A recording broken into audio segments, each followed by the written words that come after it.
Thank you, George. Good afternoon and welcome to the October 2015 edition of the Sustainable Materials Management Web Academy. We're happy to have you participating. This 90-minute webinar is hosted by the U.S. Environmental Protection Agency to provide training and networking opportunities to state and local governments, non-governmental organizations, and other stakeholders interested in sustainable materials management.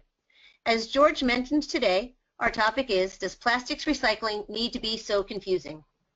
Join us for this webinar to learn best practices for communicating with your residents about plastics recycling and to discuss the best ways to communicate about the commodities you collect with haulers and material recovery facilities.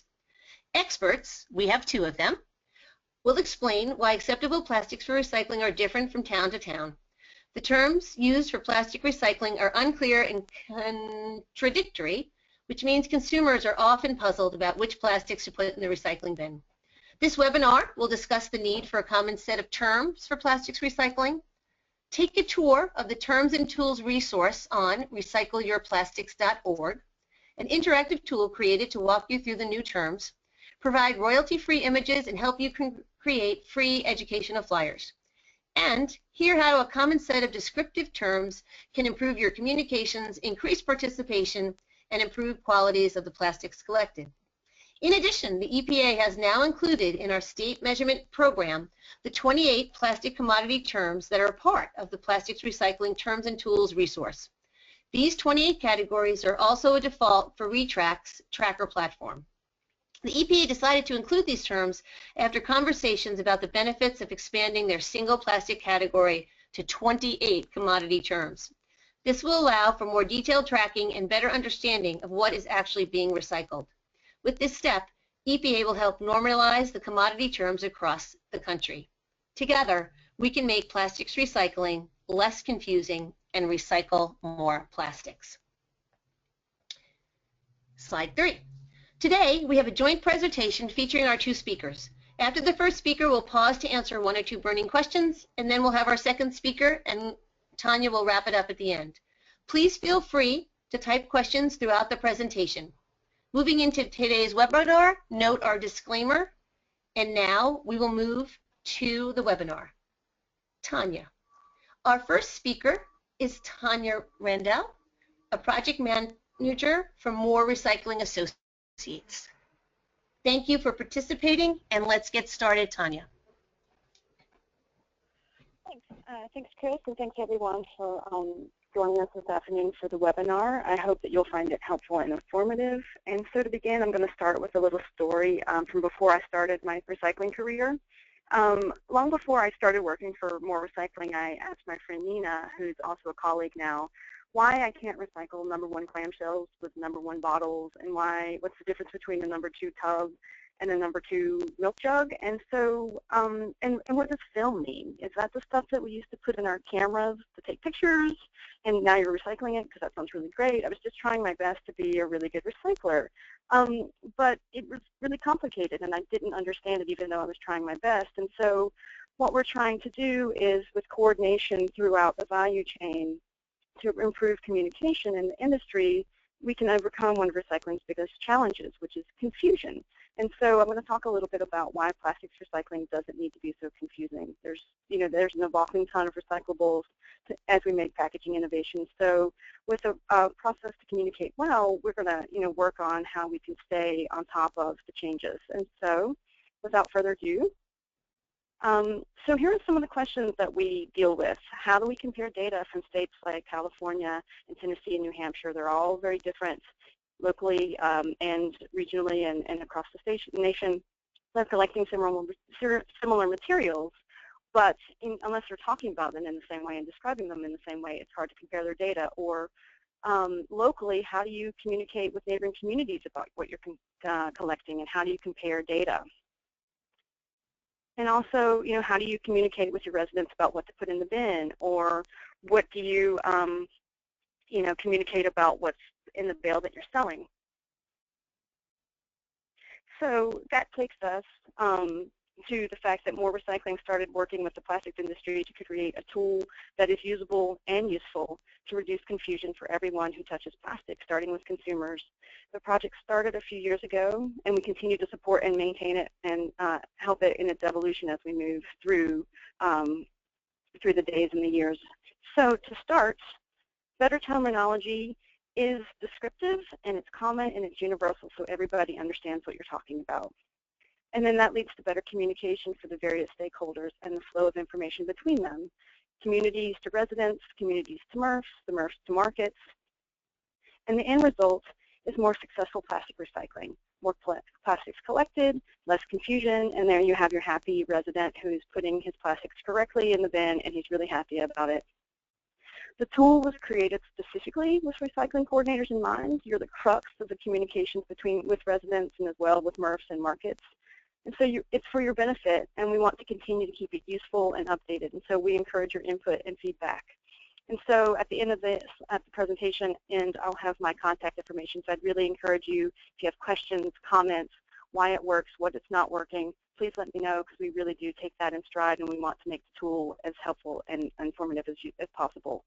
And so before I go any further, I'd like to take our first poll. And what we want to know is, before this webinar, had you actually heard about the terms and tools? So George is going to pull that up for us.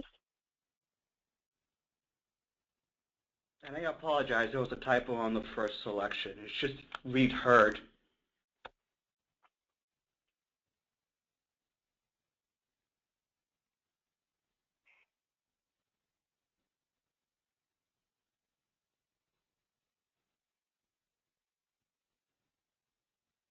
Great. Tanya, while we're waiting for folks to vote on the webinar, would you speak up a little bit? I've had some comments that you can't be heard that clearly. Okay, thank you. So I posted the results.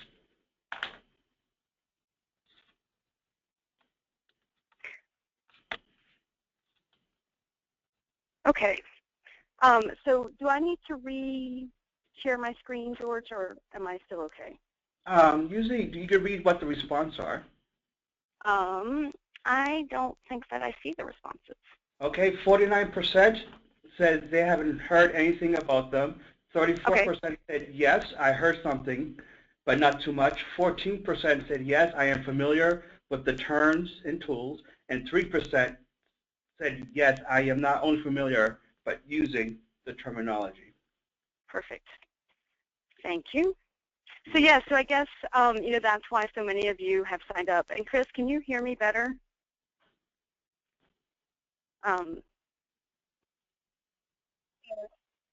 Yes, we can hear you so everyone can hear me better. And I'm going to go back to the slideshow. Sorry for the technical.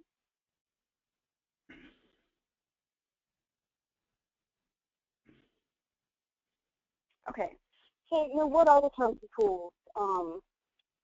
You know, the goal is to increase, you know, it's a resource to increase the quality and quantity of plastics collected and facilitate better tracking.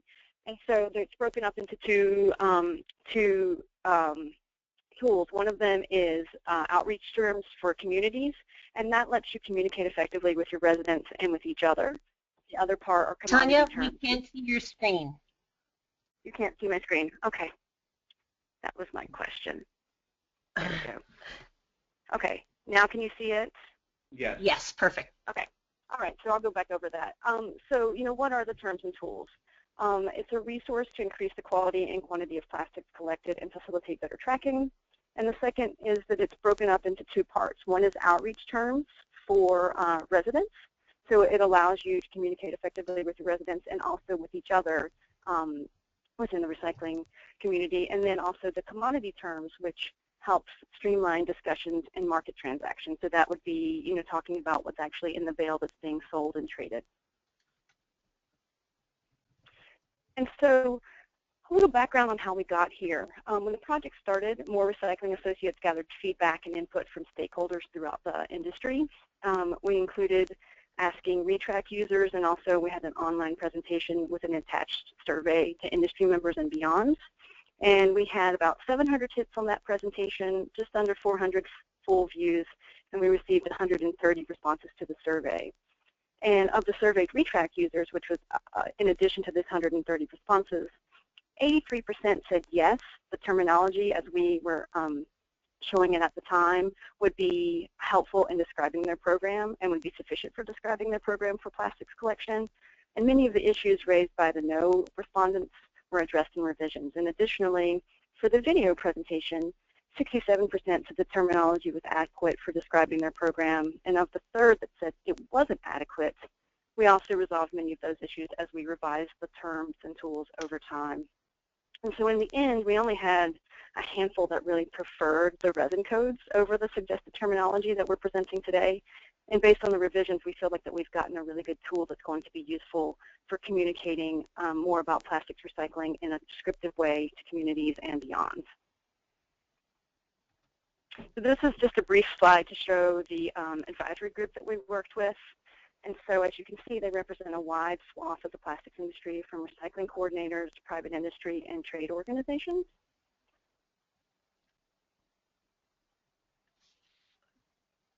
So now I'm going to talk a little bit about why it's important to use consistent terms, because consistent terms mean consistent data. Retract uses these outreach terms in their tracker tools, and they encourage subscriber programs like at the state level to incorporate the outreach terms as well into their tracking. And communities can also provide information about what they're collecting via their community profiles. So if you're a retract user, you can put that online, and your communities can see what you're actually accepting. And currently, about 98% of the communities that use retract to track their plastics are using these terms, and so the remainder are in custom programs, and so we're still working with retract to get as many of those converted to these common terms as possible. And the commodity terms are also being used on retract with ongoing conversions as we speak, and so that's something, I think they're at about 50% conversions to common terminology for the commodity tracking. And as Chris mentioned earlier, the EPA has just updated their state measurement program to use the 28 commodity terms, which is a significant improvement in tracking capabilities for deeper dives into the data from the single plastics category that EPA used to have. And so finally, the APR, the Association of Post-Consumer Plastics Recyclers, also uses some of our terms as descriptions and definitions for their bale specs, and I'll talk a little bit more about that later when I go into more depth about the commodity terms. But I would like to note at this point, we're only using post-consumer commodities when we use our descriptions and our terminology. So there are no terms to describe commercial grade or post-industrial material. For example, we don't have a category to describe commercial film. So a little bit more about why the data is important.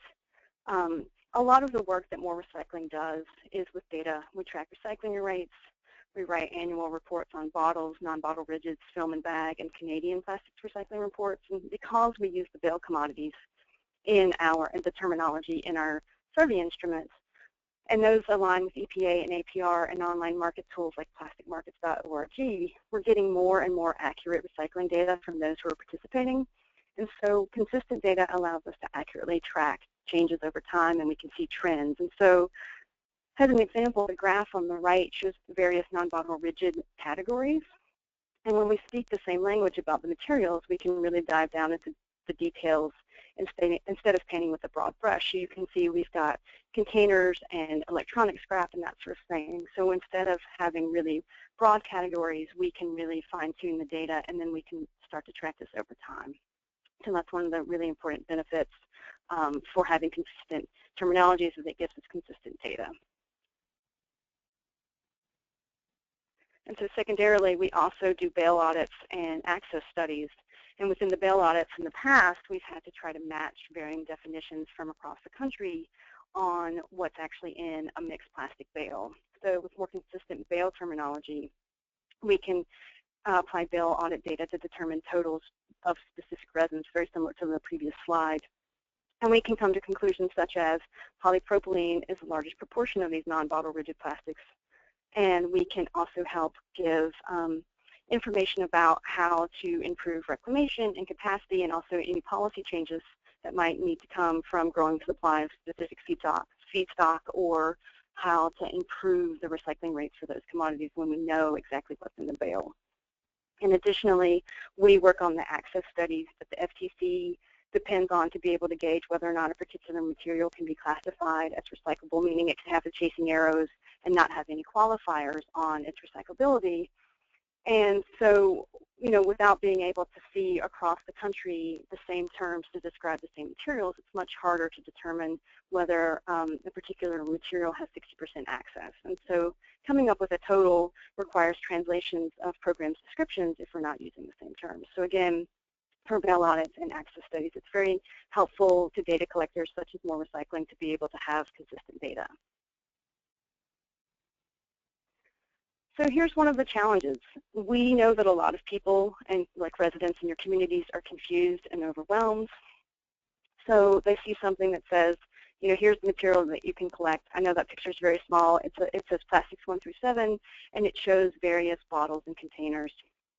And so they may ask, though, plastics 1 through 7, does that mean I can recycle everything plastic? Because like I said before when I was first telling my story, a number 1 clamshell and a number 1 bottle, to me, they're both number 1s. It was really hard for me to understand what's the difference between melts and flow rates and that sort of stuff. It didn't make any sense to me. And so then my question, what about these? These are materials that are plastic. They have numbers on them. They're not really that different in a lot of people's minds from bottles and containers. And so, you know, you may have outcomes such as, I don't get it, so forget it, or I'm not sure and I'll put it in anyway. And so you may see that you have people that are frustrated and discouraged and they may not recycle at all, and your yields and participation go down. Or conversely, they may believe that the cart is magic and they put, you know, things that they think are recyclable in it, and then your quality and yields may, you know, go down or change as well. So when the outreach is clear and uses meaningful terms that are effectively communicating, your residents can be more confident and they're more likely to participate and participate well. More improved yields, quality, and participation comes out of that, and that means, and the terms are meant to meet a program where it is, so only use the descriptive terms to describe your specific program. We're in no way trying to encourage you to move entirely from numbers or to try to take material that you're not comfortable taking or that you don't have a market for locally or doesn't fit into your program, but simply consider using terms that really describe what it is that you're accepting. So here's a little bit of an introduction. The outreach terms and the commodity terms are both found on recycleyourplastics.org. This is an easy-to-use resource for plastics recycling for recycling professionals.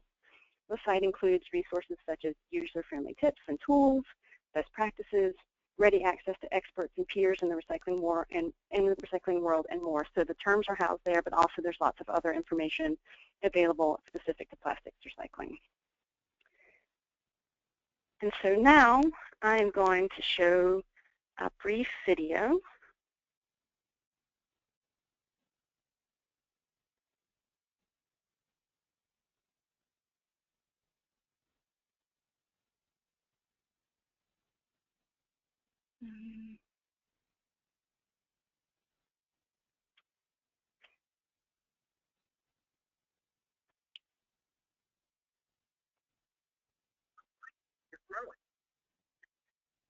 More and more plastics, and recycling rates are rising year after year. But there's a problem.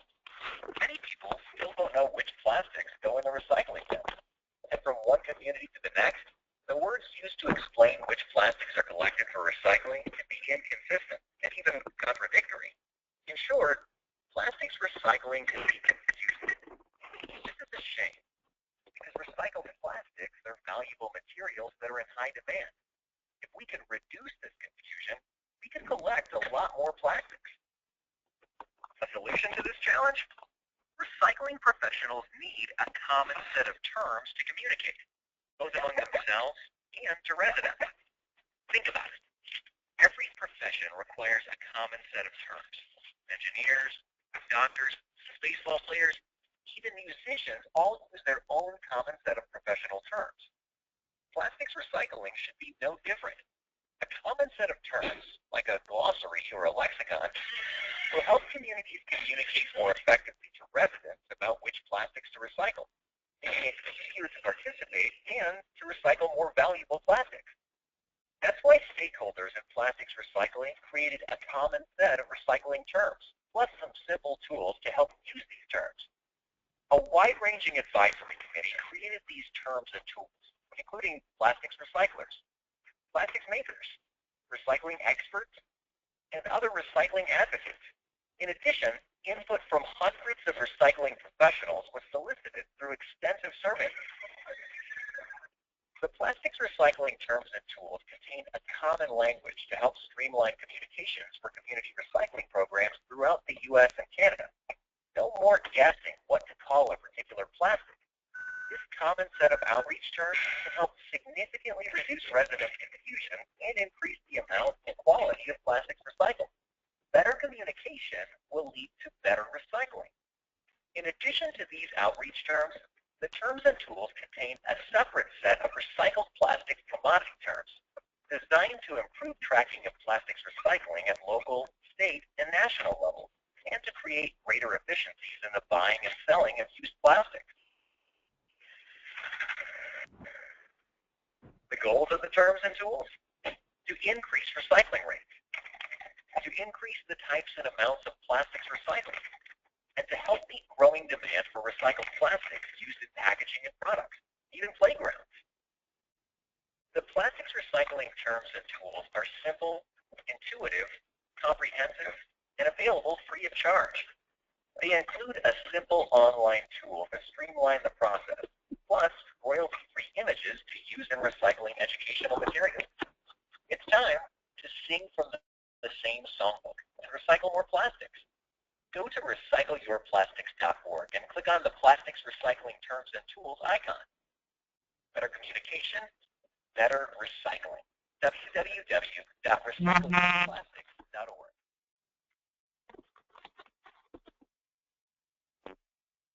So, Sonia, this is Chris, and that was very fun. Would you just speak a little slower and a little louder? Okay, yes. So the website for the video is here as well, recycleyourplastic.org.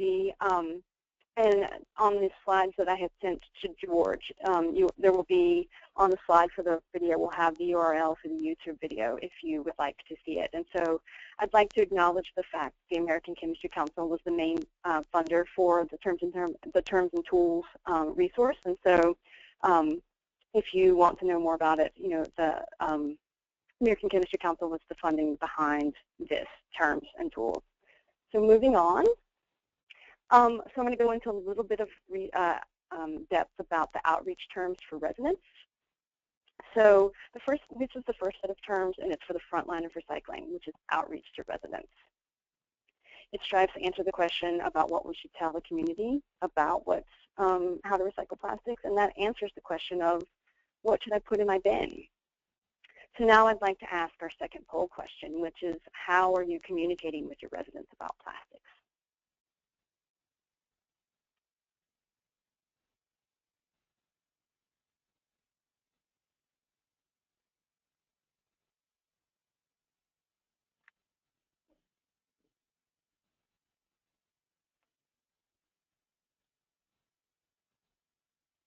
Hello? George, do we have our poll question coming? Yes, I apologize. That's okay. No. Just good to know you're there. Got distracted.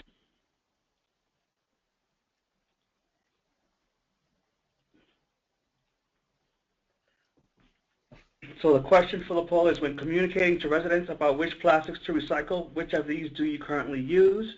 Resident identification code numbers 1 through 7, descriptive terms, bottles and containers, etc., or a combination?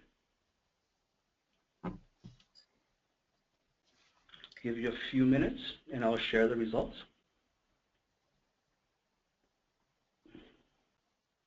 Okay, I'm about to close the poll and share, and it looks like 11% said resident identification codes numbers 1 through 7, 29% said descriptive terms, bottles and containers, and 61% said a combination.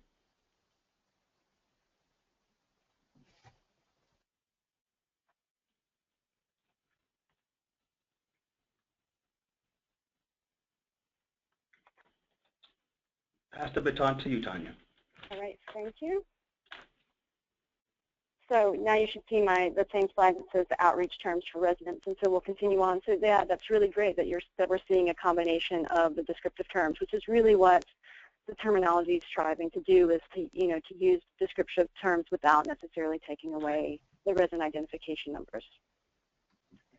And so asked some of your peers for their thoughts on the terminology. So we asked Scott Mao, who's the North Carolina Recycling Section Chief for NC Diener, and also Pete Adrian from the Solid Waste Authority of Lake County, which is in Illinois, for a little bit of their thoughts about terminology. And Scott says using the terms and tools allows us to help the public navigate the complexities of plastics recycling, and the end results help address contamination and yield loss, which is really important at the local level.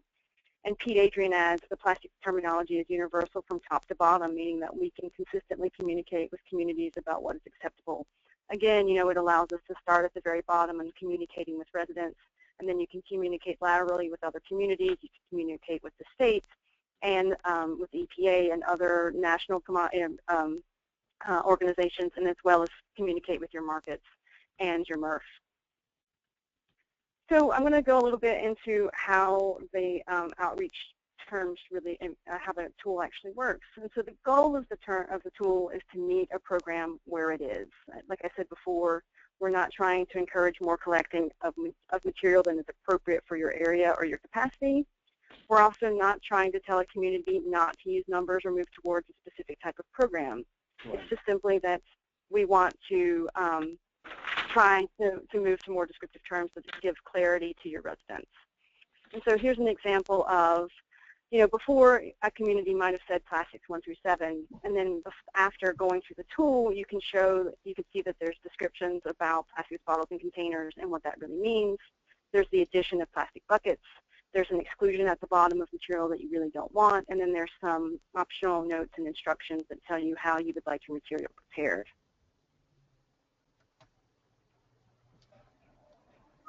And so I'm going to go through how the tool works. So step 1 is pick your main program category. And so what you want to do is select the program that best describes the vast majority of what you want. So at the top, it's very specific, bottles and jars, meaning PET and HDPE bottles, through at the bottom, which is very inclusive, that just says plastic. And so for this example, I picked plastic bottles and jars. And it sounds like someone is maybe not on mute. We've got a little bit of background noise. That seems better. So in this example, I chose plastic bottles and jars, which includes soda, water, and drink bottles, as well as food and household bottles and jars. And so these images I pulled from the image gallery, and they show exactly what I'm talking about. And step 2 is you add your additions. It allows you to add additions to the main categories if you have specific materials that you would like to include. So in this case, I chose plastic tubs and lids. But I would note that if you have more than a few additions, you should consider going back to step 1 and making your main program category more inclusive. And step 3 are exclusions.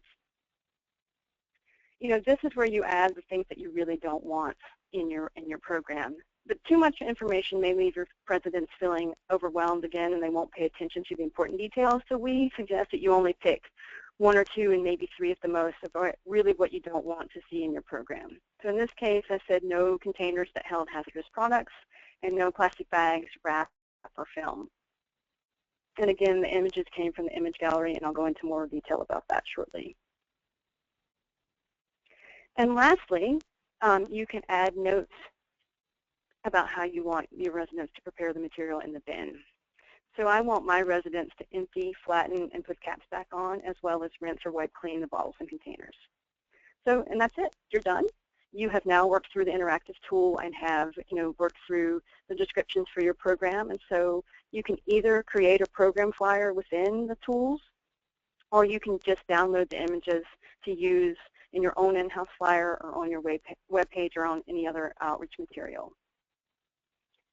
And so this is how you create your own flyer. As you move through the interactive tool, it pulls in images specific to the materials that you're indicating within the tool, and then you can pull those into the flyer. You get to pick different images. You can either have them separate or in groups.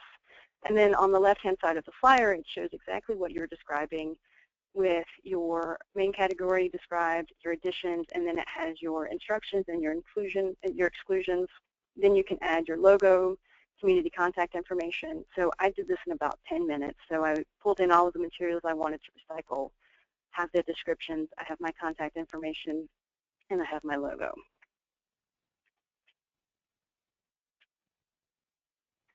And so the image gallery itself is also available without having to use the interactive tool to pull into your flyer. You can just download the images. They're available in 3 different formats.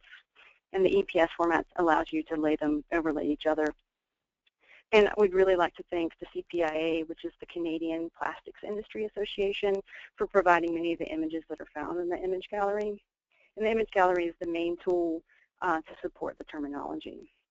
And so now I'd like to, and I'd also like to just point out again that these images are royalty-free. You do not have to pay to use them at all, and they are suitable for use on web pages, within outreach materials that you're doing, or in any other way that you would like to use them to represent your program. And so now it's time for our final poll question. And it's basically, we'd like to know how likely you are to use the plastic recycling terms and tools.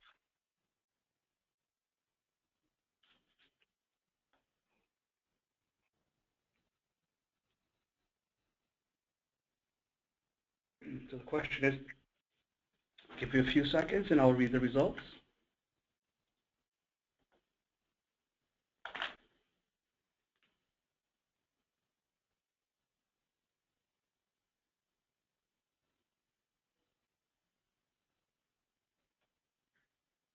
Okay, I'm about to close the poll and share. And it looks like 19% said definitely, 64% very likely, 3% very likely, 1% unlikely, and 13% said unsure, need more information. Thanks, George. And so, yeah, that's very reassuring that we're on the right track with a tool that's going to be useful. And so for those of you who are unsure or need more information, please take down my, and George, you can go ahead and get ready for Alex because I am about to switch over to him. So just to finish about the poll, exciting to see that 64% of you, more than half, are interested and very likely to use the material, and especially adding in the definitelys, we're at about 85%. So for those of you who are unsure or need more information, please take down my contact information at the end and drop me an email or give me a call, and we would be more than happy to give you more information, more feedback, and answer some questions that you may have. So to give some more insight about how data from a residential survey can lead to a programmatic move to descriptive terms, we've invited a local North Carolina community to discuss their program. So I'm going to pass it on to Alex Arnett from Greensboro. All right, thank you. Welcome everyone, thank you for having me. I'm happy to be here, and I'm really excited to share with you some information about our program here in Greensboro. I'm going to try and go through my slides fairly quickly so we can leave as much time as possible for questions. Those that know me know that I'm more than happy to run my mouth as much as possible, so I'll try and cut down on that. So basically what we're going to talk about today is the story of how Greensboro revamped its recycling branding, and more specifically our recycling guide. So I'm going to share with you the story of how we did all that. So when I began my job here with the City of Greensboro back in July of 2013, we have a department objective that we wanted to rebrand our recycling program. We wanted to bring some new energy into the recycling program and really try and boost our statistics there. So Greensboro did have some specific challenges. We do have a high contamination rate, or at least what we consider high for our area, at least 20% or so. We see really wide variation in our program, participation, tonnage, contamination that varies really wildly between socioeconomic groups and geographic areas in our city. Greensboro also faces a lot of legacy issues in our program. By that we mean challenges that we see specifically because our curbside program is over 20 years old. Greensboro began automated curbside recycling in 96-gallon carts, single stream, back in 1993.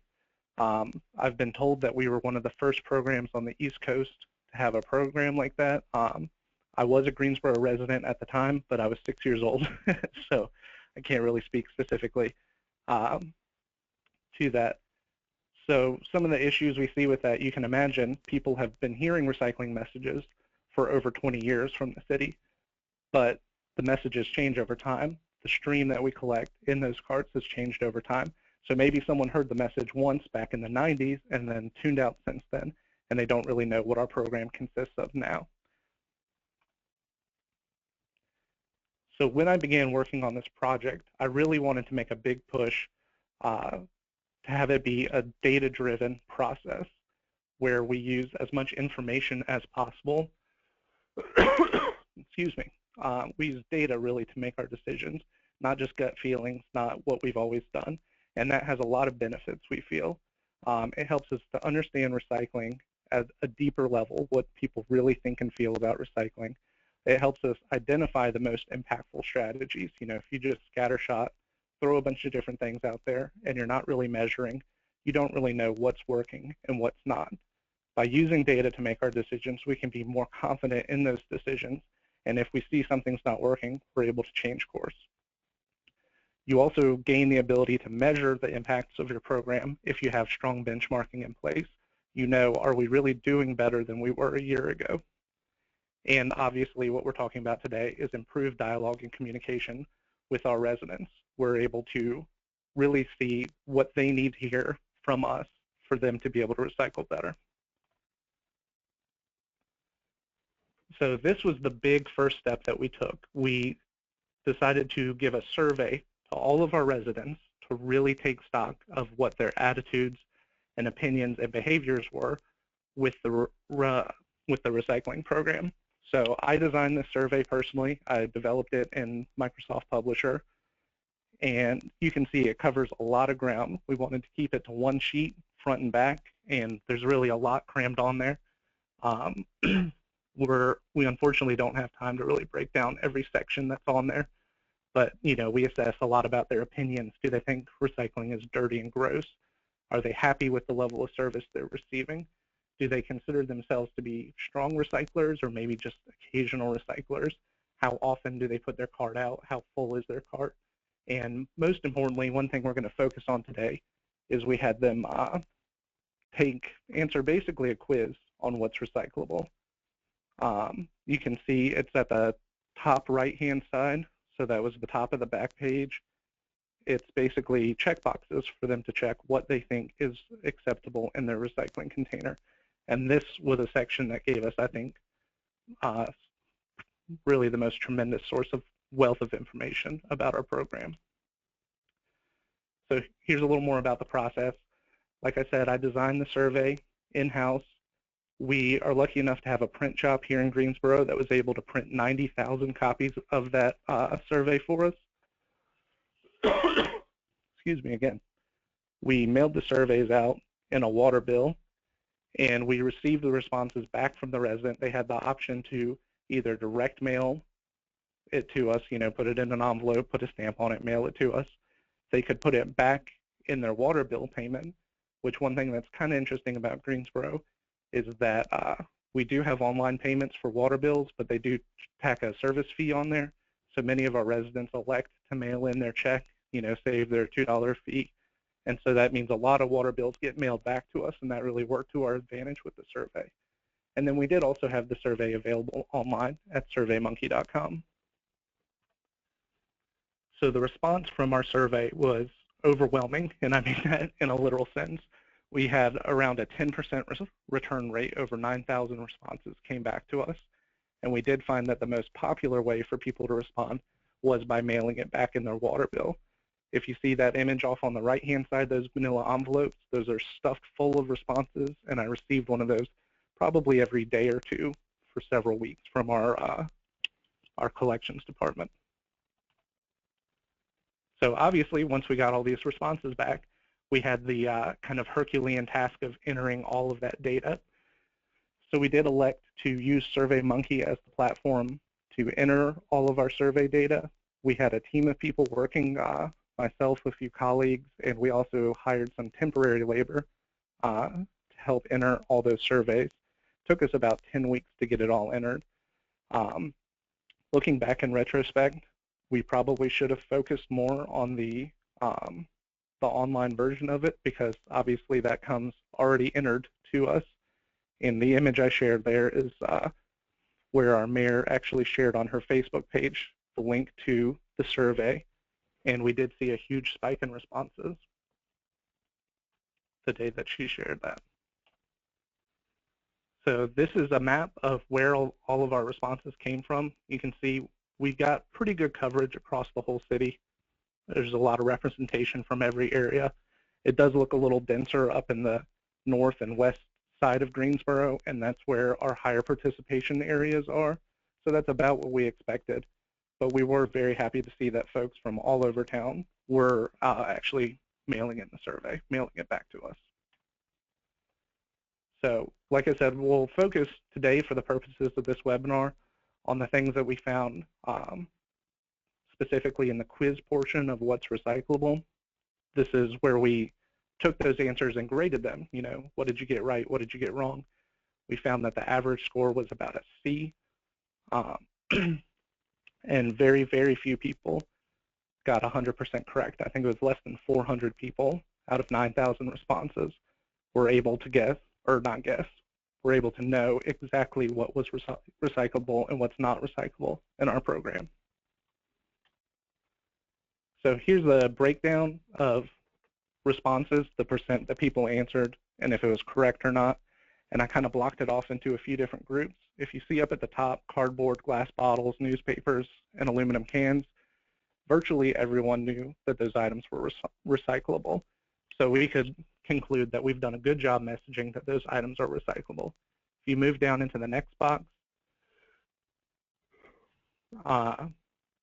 it's slightly fewer people know which items are recyclable in those categories. Steel, tin cans, office paper and junk mail, your cereal boxes. People were a lot less clear about those items than they were about the cardboard and the newspapers. Moving down again, another category, you get into some really fuzzy territory. We had plastics number 3 through 7, plastics number 1 and 2. You know, folks in general got, you know, a D to an F range there. And then other items that we do accept in our program now that are more recent additions, like pizza boxes, aluminum foil, aerosol cans. Only about half of our residents knew that those were recyclable. And one thing that we did pay attention to is that we do expect that we received most of our responses from folks that were already recycling, already engaged in the recycling program. So this tells us that even amongst people that are more likely to be participating in the program and paying attention to what's recyclable, even then, only about half of them knew that we took these newer items. Moving even further down, you have items like plastic bags, paper towels and tissues, and styrofoam. Those are all common contaminants that we see in our program, and it's not surprising to see why. You know, around a fifth to a quarter of our residents believe that those items are recyclable. So when we see something like a paper towel or a styrofoam cup, you know, we can conclude that that person probably recycled it, thinking in good faith that it was going to get recycled. And then down towards the bottom, it's stuff that we want to see. You know, very small percentages of people think items like food waste and clothes are recyclable. So when those do show up in the recycling stream, we can usually assume that someone was just using the recycling bin as a trash can, not trying to recycle those items.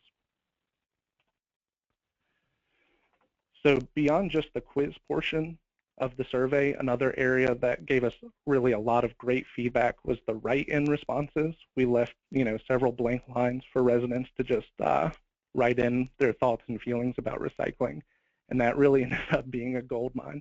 If you can imagine what just giving an open microphone to your community for recycling is like. I'll share a few of the responses. These are the ones that I really liked that were specific to plastic.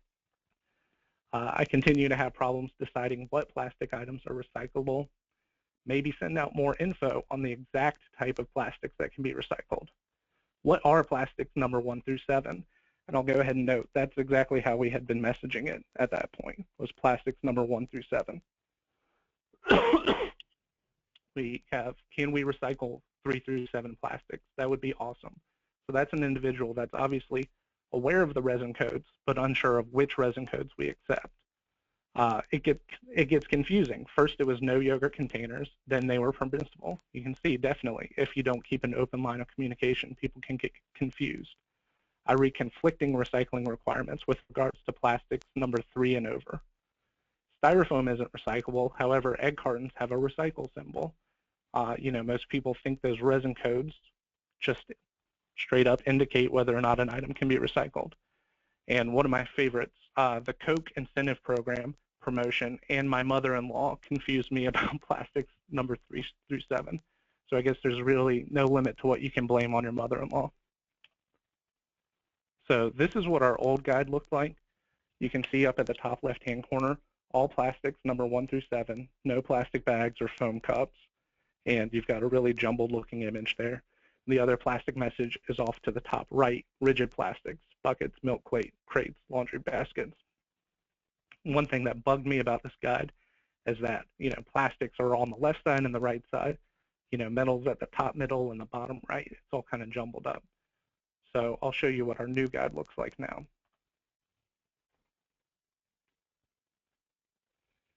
So you can see we made a transition to where all of our items are sorted into categories, 4 broad categories of paper, plastic, metal, and glass. And we color-coded those items to make it a lot easier to read. We applied it to all 4 categories, paper, plastic, metal, glass, the same kind of general layout. But I'll talk more specifically about what we did with the plastic section. You can see we changed our message from all plastics number 1 through 7 to all bottles, all containers, all jugs, and large plastic items.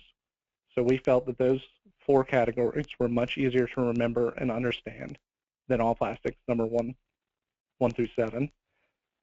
Beside the plastic bottle up at the top, you can see the little side note that says top on. We found that was the easiest way, in our opinion, to communicate that message, to leave the tops on the bottles.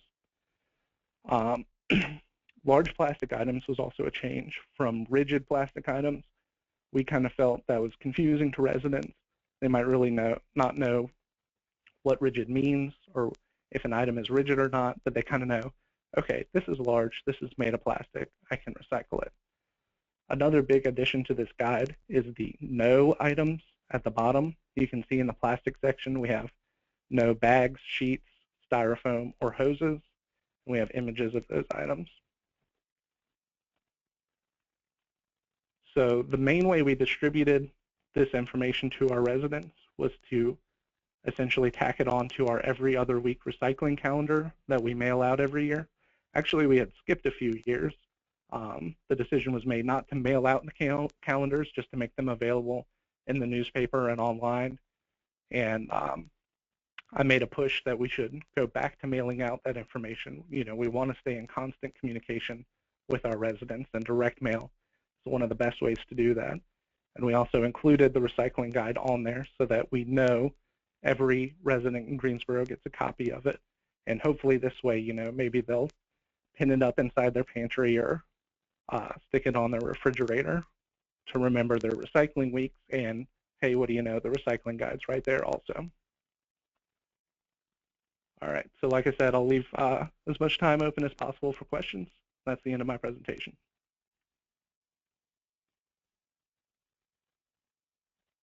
Great. Thank you very much, Alex.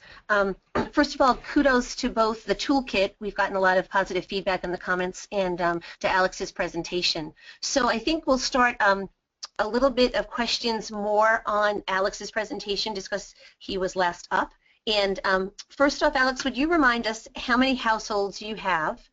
And did you think the survey was statistically significant based on the number of households and the map that you shared?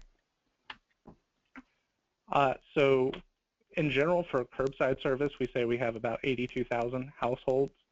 And obviously, using the water bill to mail out that survey, we got some overlap where residents received the survey that didn't necessarily have curbside service. In general, yes, I would say that our survey results were representative of Greensboro as a whole. You know, I'd really love the opportunity to work with a statistician and really be able to put a number to how statistically representative it is. But just for myself, I was satisfied with the representation of the survey. We've gotten a lot of comments about your undertaking a survey, and based on your photo of the mailboxes or the full mail totes that you had, what do you think man hours it took to kind of work through the survey and the survey results?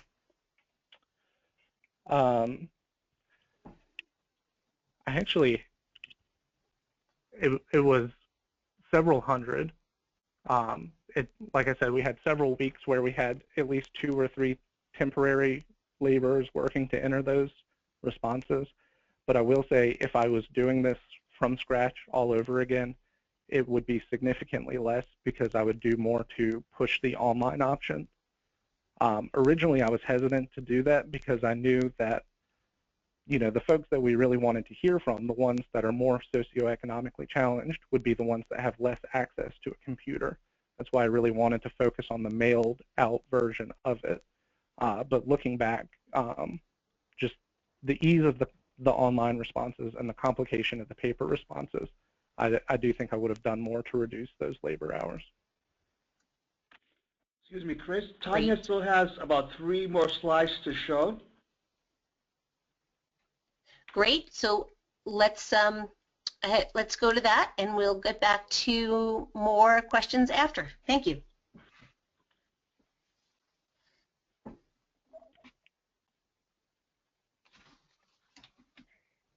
Okay, thanks. And thank you for that wonderful presentation, Alex. I think that you really showed that a lot of data came back to you, and it really showed, you know, provided the data for you to back up a move towards more descriptive terms. I really liked some of the responses that you got from the open-ended question. And I think it really hit on some of the plastics confusion that we've been discussing about what are 3 through 7s or what is a 1 through 7, what does that really mean? And so I'm going to continue, and I'm going to finish in a couple of slides just to go a little bit more on, once you're done communicating with your residents, how to communicate with the MRFs and the markets about the commodities that you're actually collecting. And so that's the second set of terms. So there's room for improvement as well within the value chain. So what kind of bale is it really? And some of the same questions comes up that we've been talking about that residents might have confusions about. Does the mixed rigid bale include bulky plastics? Or does 1 through 7 really mean all plastics, including PET bottles and HDPE bottles? Or what about 3 through 7? Does that contain any non-bottle HDPE or PET? And so we know that there are nuances, but we also think that we can do better. And so that's how these commodity terms work. The communication between buyers and sellers can be more streamlined and consistent. Standardized terms can save time whenever you're discussing commodities, including when you're filling out the recycling surveys that we at More Recycling do to find out, you know, what's really going on domestically. And the earlier discussion about data and tracking reiterates why the commodity terms are really important to collecting useful and long-term and consistent data. So the commodity terms helps us deal with what's being diverted. It also lets us know to the markets, you know, what are you actually buying when you're buying something from a MRF or from a local community. And what that means is better tracking leads to more understanding and more value from your transactions and interactions. And so because it benefits the MRFs and markets to also use consistent terms, please request that your MRF or your hauler are providing your collection numbers using the commodity terms so that you make sure that you're comparing what you're trying to tell your residents with what you're actually diverting and collecting. And so we asked Susan Robinson from Waste Management to just give us her thoughts about why you should use the commodity terms. And she says basically that there's, you know, Waste Management as an entity sees the value in consistent commodity terms and communicating with one voice with residents and with markets. And this common terminology helps us achieve that goal.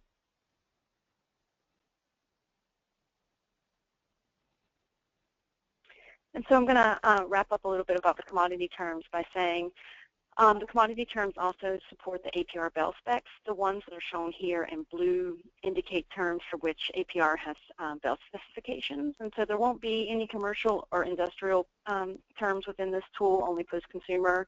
But as you can see, and this is only one screenshot from the APR page, but it shows what the terminology is and also what the definitions of it is. And so you can see in some of these it also includes numbers and very specific resident identification information. And so to reiterate, the terms and tools really are a part of a broader strategy to improve plastics recycling within the value chain and also data collection. At the bottom of the home page for recycleyourplastic.org, there are links to other resources.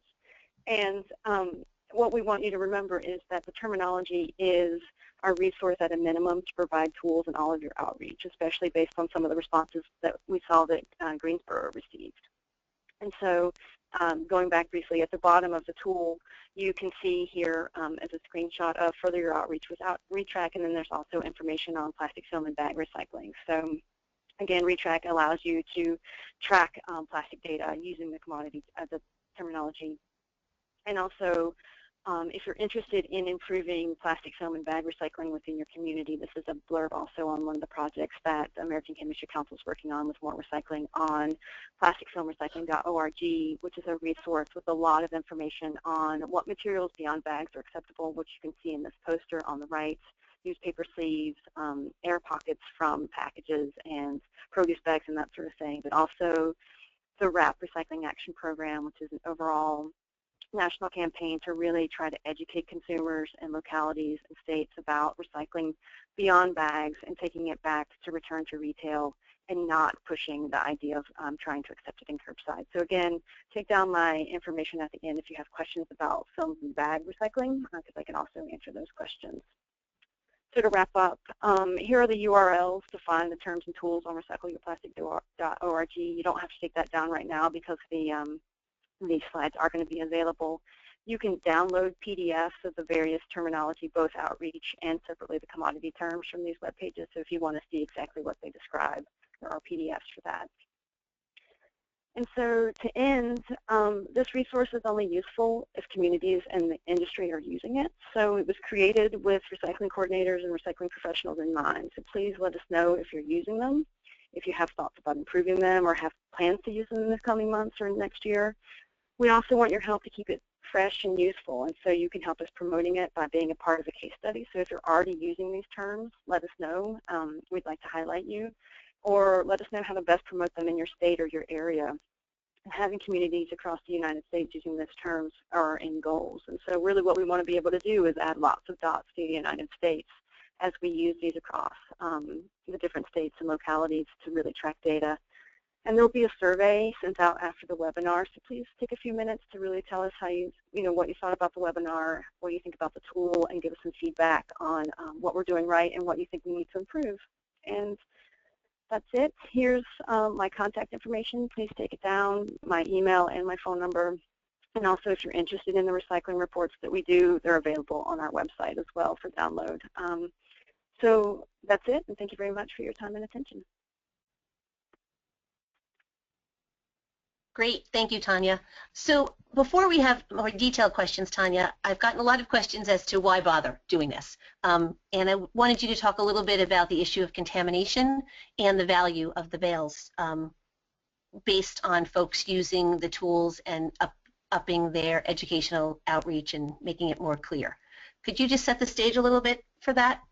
Yeah, sure. I mean, I think especially in today's market where all commodities, especially plastics, are really depressed, we know from our research and our interviews and our surveys that quality plastics, the bales that really have in them what they're supposed to have in them, HDPE naturals and HDPE coloreds and that sort of thing, we know that they have more value because they've been sorted appropriately and the buyer can pay more money for them because they don't need to do as much work. And so when you start at the residential level, when you're communicating with your residents and you're not being clear about really what you want, there's just so much more work that's required to separate the things that you really do want out of that mix. And so if you're not clear, your residents aren't going to necessarily understand what they're doing wrong because it's not clear to them what's right and what's not right. And so I think it goes back to Alex's surveys about how his community really did overall. They're at a C level.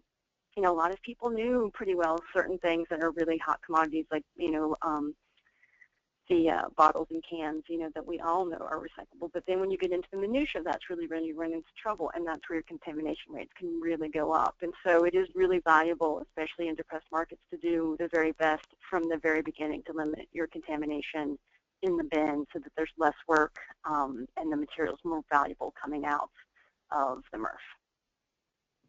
Now, Great. Do you want to add anything to that? I'd also like to add, you know, from a community perspective, the question is, why bother? And I guess from my perspective, I know my community, and I think most communities, have goals that they're trying to achieve with their recycling program, whether it's increasing diversion or tonnage or decreasing contamination. You know, that is a goal that we're presented with, and that's not something that just happens on its own, and it's not something that happens, you know, just by putting up a few billboards or a few TV commercials. You know, that education and communication really is the bedrock of your program. And I think in most cases, the recycling guide in turn is the foundation of your communication and your education about what is recyclable. So from that angle, I think it's really important to make sure you get these things right from the start. And can you tell me when you started your new education campaign and if you've seen improvement since? Yeah, so we rolled it out in November of last year, so towards the end of last year. And we do have a lot of anecdotal evidence. We've heard a lot of positive feedback from our residents. You know, the people we tend to hear from are the people that, you know, like the people that participate in the survey. They're the people that are already engaged in the program. And we have heard firsthand from them that our new materials have helped them to recycle properly. Usually we hear something specific from them, like, I thought we could recycle foam, and then I learned we couldn't. And so right there we know that's, you know, at least one household that we help to recycle better. In terms of more big picture data, we have not done like an audit of our material mix since the survey went out, so we don't have that kind of objective data. We just have a lot of really positive anecdotal information. Great, thank you very much. Spoiler alert, in our December webinar, which is coming up in the third Thursday of December, we're having a whole conversation about contamination from the MRF's perspective, which ties exactly back into Alex and Tanya's work. So stay tuned for that. We've also had other webinars on education earlier this year, so they all kind of tie together. Alex, getting down to the very specific, we had a lot of questions about your brochure, which I thought was wonderful. And can you share, I know, Tanya, you had images for the plastics that looked familiar in Alex's brochure, but are the other images from Tanya's toolkit, or are they from another source? They did not come from the toolkit. We worked with a graphic design company to do the overall rebrand of our program, and they also helped us to make that guide. And we did actually spend money on the images. And it wasn't until after we made the guide that I heard about the toolkit, and it was like, oh, we could have saved all that money. So I am grateful that a tool like the toolkit is out there for other communities to use, because I think it's a tremendous help. You know, we talked a lot about the terminology that we used in the guide, but I think the images that you use are at least as important, if not more important. You know, that's really where people really get a feel for what is recyclable in the program. So I think we actually spent more time getting the pictures just right than the wording.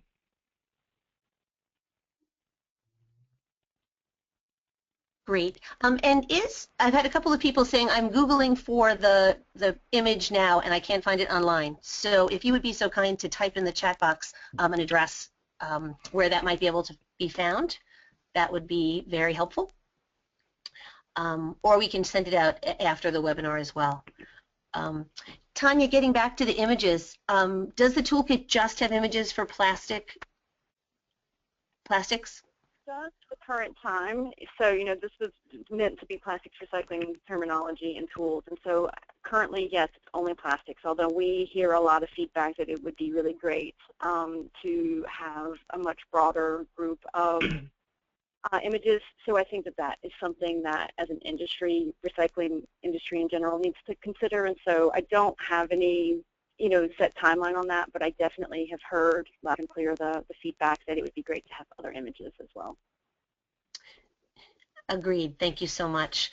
Tanya, can you, jumping back to the bigger picture, can you talk a little bit about the plastics markets? They're lower now. Some of the questions are coming in. Are most of the bales processed in the U.S. or shipped abroad? And we even had the question, are they just landfilled? So could you talk to that a little bit? Right, and I'm also going to open up Stacy Luddy, who also works with me at More Recycling Assistance, who sees a lot more of the data. She handles all of the survey data that comes in, and so I believe for most commodities we're seeing a growth over the last 5 or 6 years that we're seeing a lot more of them, more than 50% stay domestic. The amount being sent abroad has stayed pretty constant over the last 5 or 6 years, and there has been a growth in general over that same time frame that more of it's being processed domestically, and I believe that's across all of the major plastic commodities. I can't speak to whether or not they're actually being landfilled. I don't believe that that's true, especially for the the commodities that are being really sorted out. But I am going to allow Stacy to chime in if she would like to answer more specifically, because she sees the data in a way that I don't. Stacy, are you there? Right. For the most part, Tanya, what you've said is accurate, and we have seen more mixed rigid bales staying domestically and being sorted here by plastic or facilities that are taking those mixed bales and sorting them out further than what a MRF can do, so that they can be sold more domestically here. There's also some domestic reclaimers that can take them and have the infrastructure to be able to sort them right in-house. But the material does go overseas. That is a market, and they're using that material there. They're able to sort it further there for sure. And we don't have the 2014 data finalized yet, so that's coming in, but we have seen that trend to more of the mixed rigid materials staying domestic, which is a really positive thing, and we want to continue to encourage that for sure.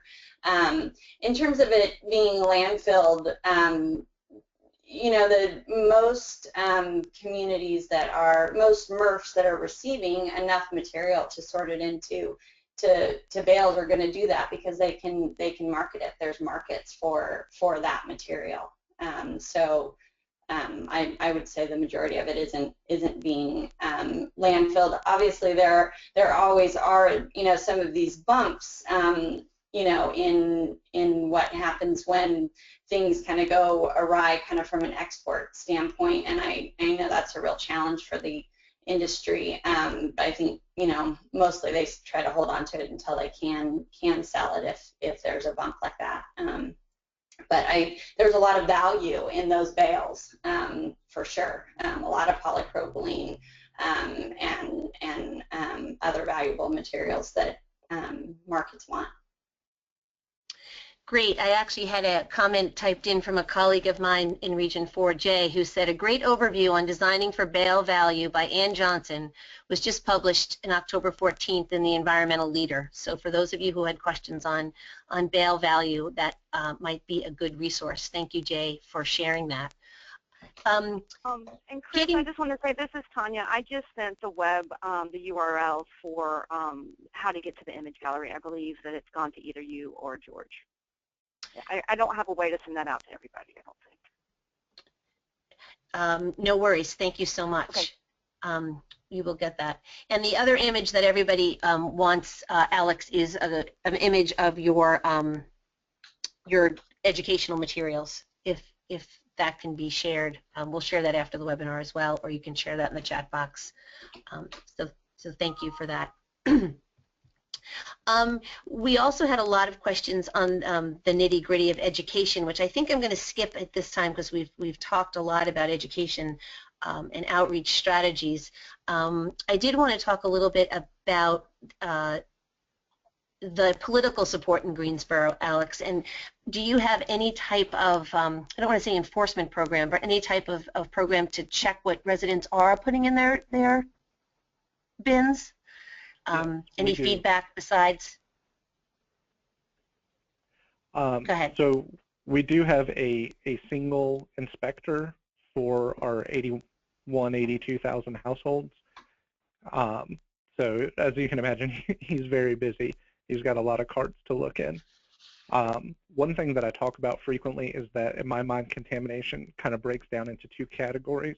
You have the folks that are trying in good faith to recycle an item and maybe make a mistake or are mistaken about what's recyclable. And then you also have folks that use the recycling bin as a trash can.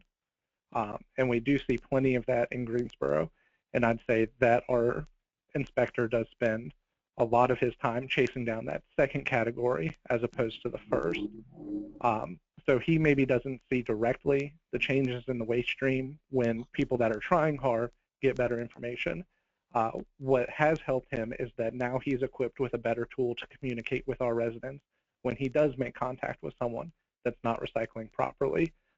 He has a much easier way to communicate with them what's recyclable and get them started in the right direction. Great. And are there any fines, the no bin, no barrel concept or anything like that being happening in Greensboro?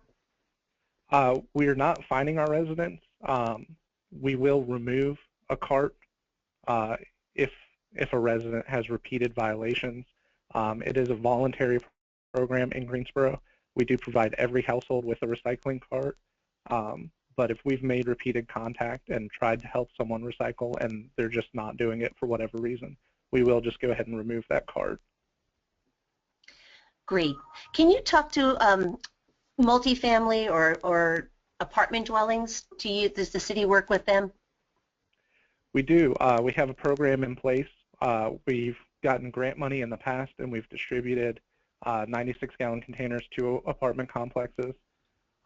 We do also have a commercial recycling program that's dumpster-based, and so any business in Greensboro can get a recycling dumpster, and that includes apartment complexes, condos, townhomes. Anyone that wants to pay for that service can.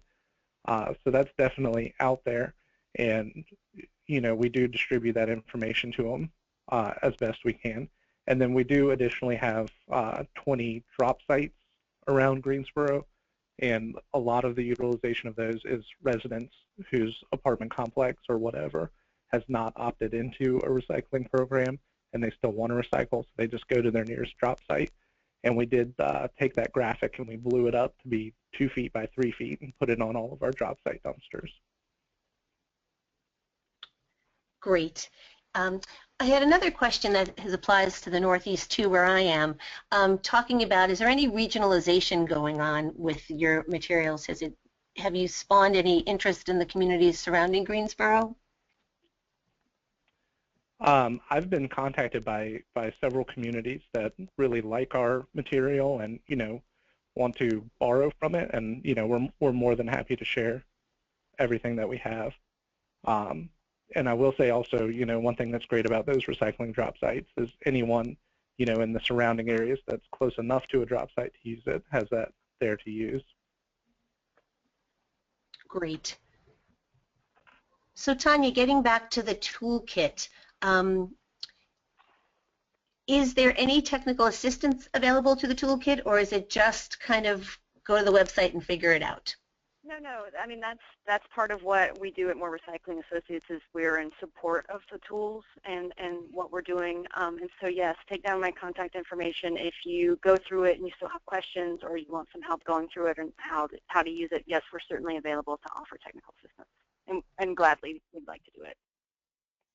This is Stacy here. Actually, also there is, in addition to contacting Tanya directly, there is a link to provide feedback, and you can also ask for assistance there. I actually just saw that I got an email from someone, so I'll be responding to that here shortly. But that's also a way, when you're already there, you could just hit that link as well.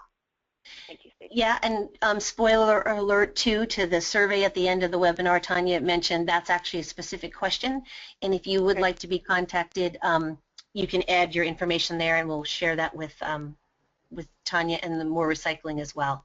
So thank you for that. A lot of questions are coming in because it's a national webinar about plastics are just not recyclable in my area. What do I do? How do I start making that happen? I have areas, one just says a mom and pop store, one says Ohio. I have to think that's an issue all over the country, and maybe you'd like to take that one? I mean, I'm assuming that that means that they don't have markets for the materials that they would like to collect, and I think that is problematic in certain regions of the United States, and that's something that we're, as an industry, really working on collecting data about what's available and working on capacity. And you know, this is kind of a hard time to see a lot of innovation going on right now because prices are low, and there's not really a lot of drive towards, you know, trying to look for more supply and building, you know, new reclamation sites and that sort of thing. But, you know, think about where we were with polypropylene, you know, the yogurt containers 5 or 6 years ago. And so there are emerging markets and emerging supply needs. And so, you know, there's not a really good answer to say there's a magic bullet that's going to make this happen next week. But I do think that there's always an evolution in demand, and one of the things that we, you know, that really drives that is more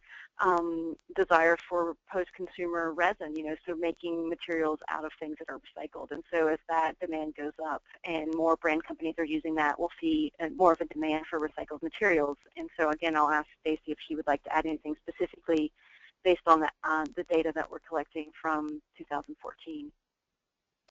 Great. I think what I would add to that is that, you know, it's important to realize that there is, you know, it's not just the matter of, oh, why aren't you just taking it and, you know, you could just ship it here, ship it there. There's complexities there, and, you know, every community, every MRF is dealing with those complexities, and it's really important to have markets and for it to make sense for that community to accept those materials. But I would definitely, you know, encourage more inquiry into that. When we were doing the, you know, asking the question and exploring it a little bit more, because when we were doing the survey to check out the terminology, it was interesting to me the number of people that we spoke to that it was actually just a lack of, you know, updated information that they hadn't heard that, you know, that might be possible, or there might be a market near them, or that sort of thing. I'm sure you guys all can identify with the fact that we all have a lot on our plates, and we're trying to do what we can with that day. And I think sometimes it just is that it hasn't been explored, and sometimes it has been explored, and it's just doesn't make sense yet. But I think that there, you know, as much as, again, there are these periods where, you know, there might be a little bit of a lull, and material might not be moving the way that it did, or pricing might change, and that sort of thing as a whole. You know, there, as Tanya mentioned, there is a lot of investment and innovation around plastic recycling, and there's just a lot happening that I think, you know, your everyday resident, or sometimes maybe a recycling coordinator that's not focused on plastic, and maybe other materials as well.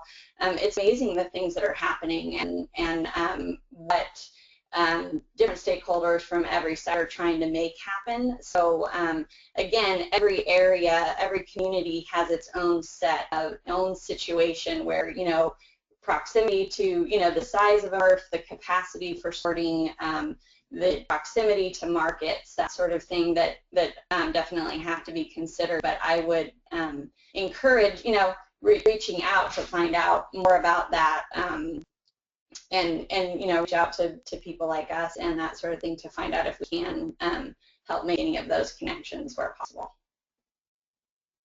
Great, thank you, Stacy. Tanya, you used a great word that I heard earlier, the magic recycling cart which I think is a fascinating way of talking about that. And one of the contaminants we've talked about a lot in other webinars and also part of your WRAP program is the plastic bag. So Alex, based on your new outreach, have you seen a decrease in plastic bags? I actually can't say for sure that we have, and a big part of that is, you know, I spoke earlier to Greensboro having legacy issues, the program being so old that people are very set in their ways. And one thing we found is that in the past we've been very tolerant towards residents bagging their recyclables in plastic bags. So this is a whole new kind of can of worms that we're working to get into now, is how do we undo a lot of those behaviors that we've kind of allowed in the past, but now that contamination is more of an issue and recycling markets are more of an issue, you know, that we really need to kind of move the ball on them. So see your work plan for next year. Yeah. And Chris, I wanted to add, you know, this is Tanya. We've been working with a community in Wisconsin on doing a MRF study on material coming in, and what we found is it doesn't take a lot of bags. You know, it's less than 1%, I think, of the total volume coming in on a certain route is plastic bags. So they don't weigh very much, but they're a real problem. And so even if Alex is making a dent and he's getting a couple of percentage points, unless you're really getting them out entirely, it's really hard to mitigate the problems that they can cause, because it doesn't take very many of them to really, you know, muck up the gears in the MRF or whatever. So, so yeah, I would be interested to see some more, you know, data collected on this to see what really the impact is. But I think you have to make a really significant impact on bags to really, you know, take them out of the problem.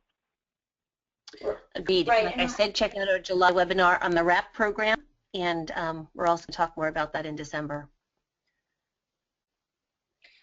I was just going to comment too on the, you know, in terms of throughout the terminology presentation, there was the mention of the, you know, or not throughout, but at one point of the exclusion. And, you know, there's the idea that, you know, kind of less is more around exclusions. And I like the idea of, in regards to plastic bags or, you know, overwrap around things like water bottles and that sort of thing, that, you know, one nice kind of more positive way of doing it too is encouraging drop-off. I mean, there's thousands of drop-offs all over the United States, and so sometimes maybe, you know, there's having that additional message of, you know, you can't put it in here, but where can you put it, is a nice addition to your education, where you have that. Agreed. Tanya, we have one other question on the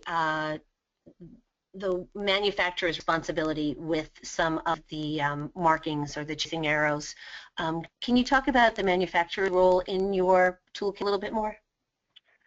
Yeah, you know, so what we want to be able to do, and I think the idea is, maybe the question is using it on materials that are truly recyclable. I'm not sure where the question is going.